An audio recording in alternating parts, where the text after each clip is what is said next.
What's up, Where's Barry here, and in this video I'm gonna go through the new Resident Evil Village castle portion of the demo.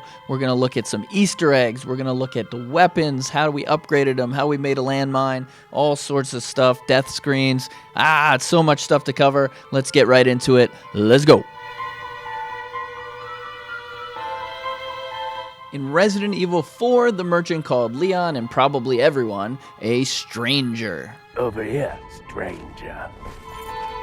And in Village, the new merchant's little shop says no one's a stranger. And who can forget in RE4 when the merchant asks, "What are you buying?" What are you buying? In the demo, the Duke lets us know that yes, he does know the merchant from Resident Evil 4, and he repeats that catchphrase. What are you buying? Just something an old friend of mine used to say. He even has the old merchant's creepy laugh. How else do you think these two merchants are connected in Village? The merchant does a bunch of weird stuff. He's smoking, he makes weird faces, and in this scene, Ethan walks in and finds the Duke sleeping.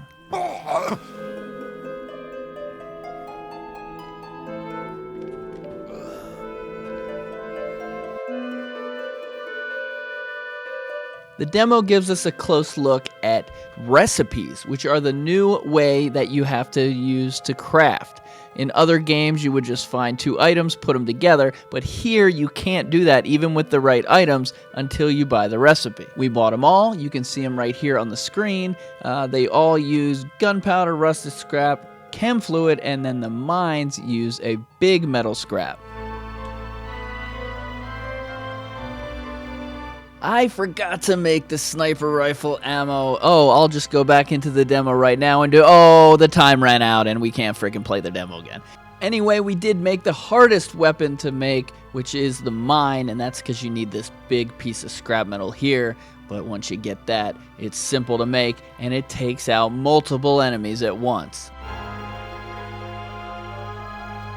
The demo gives us our first look at the pipe bombs, and they're pretty cool. I think they're better than the mines, and you can take out, again, multiple enemies. And yourself.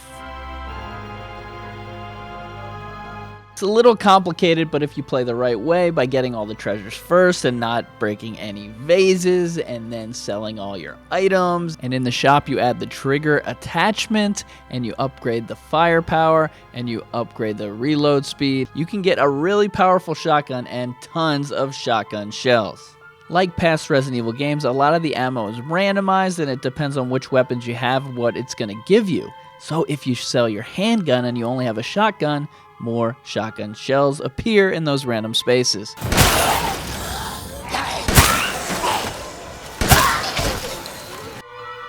The vampire lore is strong in the castle, and we've seen a coffin in the trailer, and now we see the coffin in the demo in this section that we can't get to. We use photo mode, we got in there. I think it's a different coffin. Sanguis Virginis, also known as Maiden's Blood, it's Lady D's signature wine.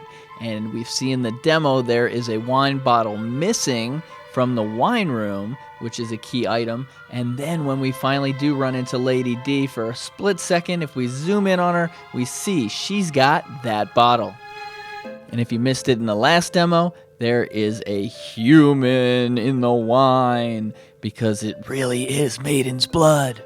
Side note here, we accidentally, wink wink, zoomed in and showed you why Capcom knows exactly what they're doing with photo mode.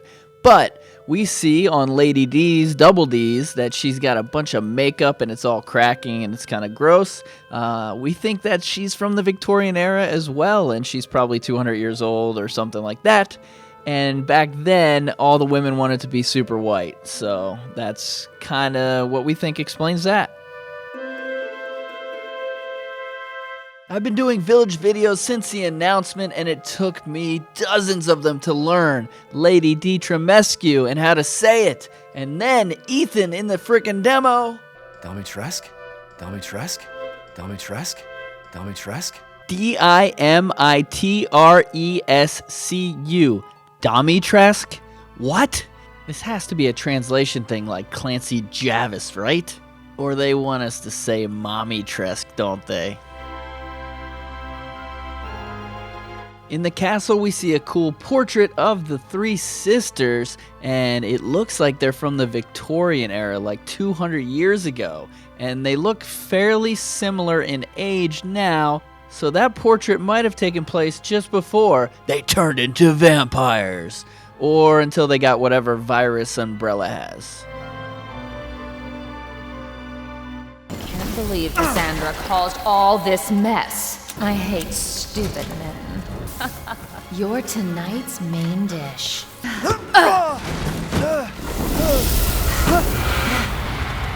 We square off against one of the sisters in the demo, similar to the original PS5 demo. I haven't cut open a man in a while. And you cannot kill her no matter how many shotguns to the head you do. But when you do shoot her a couple times or knock her health down, she'll disappear and you'll be able to run past her, or you'll be able to kind of buy some time before she reappears. And in the demo, her idea is to actually push you along in the game. So once you go through a certain door, she won't let you go back out that door, and it kind of forces you to the next section. Not sure if that's going to happen in the real game or not.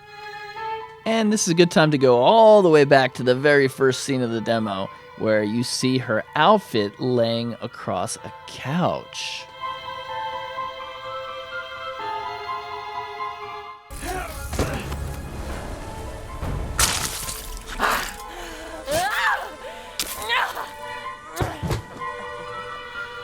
Maybe I'll keep a souvenir.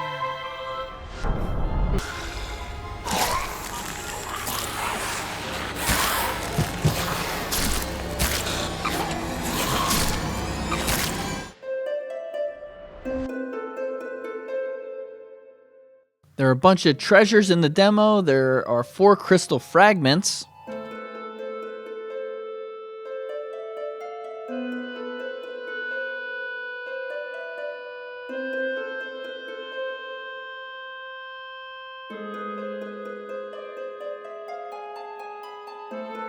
There was a chalice to find, there's a couple crystal skulls from enemies, and the main thing that's interesting is we find out that this necklace here is not a dummy finger we thought it was in the PS5 demo. It's actually just a treasure that was not activated in the previous demo. Wah, wah. We're introduced to 4 long-term puzzles. The first one, there are 4 different little statues here with different emotions, so we have to find the 4 masks to get through the door. And this other one, apparently there are 4 of these little marble madness things around the area, and each one you have to find a ball to use it, and then each one's going to unlock something. Interesting story here, there's a guy named Norstian, and he had 4 wives, and he turned their human remains into crystallized labyrinths, and that's what these puzzles are. Oh yeah, and he killed himself. Hope we learn more in the game. And let's not forget this puzzle, which we solved when we saw a screenshot a long time ago. So simple. There's a note in the portrait room that mentions Rednick, Mother Miranda, and the Duke. You've got a note that describes the Maiden's Blood wine we already talked about. There's a Maiden's Diary in the basement that implies the bad guys are vampires, and it talks about closing the window so those gargoyle things can't get in. And there's a couple of notes in the basement related to human experiments. Maybe they're trying to turn them into vampires or something like that. So that's it. That's so much stuff to cover. I can't believe I talked for 10 minutes about a demo that actually wasn't that amazing. But we got to see a lot of stuff that's going to be in the game and kind of get a little bit of a test run on it. Be sure to click the like button. Leave a comment. Let me know what you thought about the demo. Always go to subscribe. And oh my gosh, I'm so tired. I stayed up all night. I love you. Goodbye.